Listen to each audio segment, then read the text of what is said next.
আসসালামু আলাইকুম গাইস, দেখেন আজকে যে বাড়িতে চলে যাচ্ছি, ঢাকায় চলে যাচ্ছি। তো অবশ্যই যাওয়ার পথে কিন্তু আমাদের এই যে বাসটা পাংচার হয়ে গেছে অলরেডি। আমরা এসআই পরিবহন নিয়ে আসছি, আমাদের গাড়িটা পাংচার হয়েছে, এই কারণে আমরা রাস্তায় আবার চাক্কার কাজ করতেছি।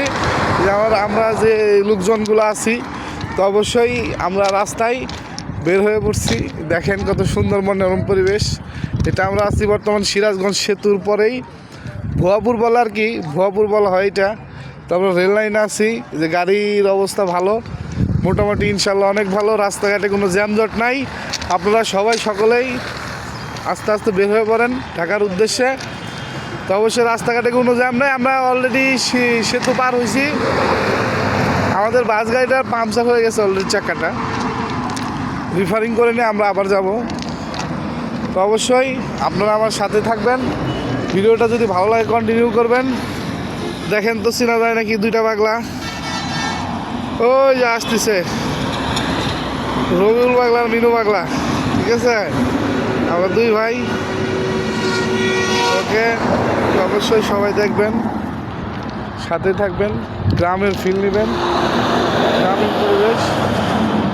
অবশ্যই এর মাঝে আপনাদেরকে আরেকটা ধামাকা দেখাবো, আপনারা লাইনের সাথেই থাকবেন সবাই। মিনু ভাই, ঠিক আছে, আমরা অলরেডি রওনা দিছি, আল্লাহ ভরসা, টেনশন। আমরা কিন্তু যে গাড়িটা যাচ্ছিলাম রাস্তায় পাংচার হয়েছে, তো অলরেডি উস্তাদ কাজ করতেছে, চাক্কাটা রিফারিং করে অবশ্যই ইনশাল্লাহ চলে যাবো পুনরায়। তো আপনারা দেখতে পাবেন, সাথেই থাকেন।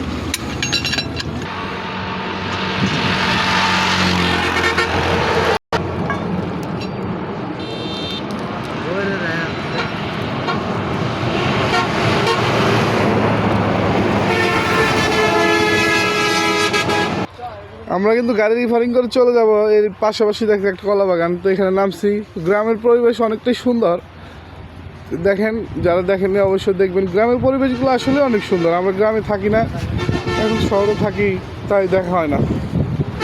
দেখছেন কত সুন্দর একটা পুকুর। মিনু ভাই, এমুকে এ রবিউল,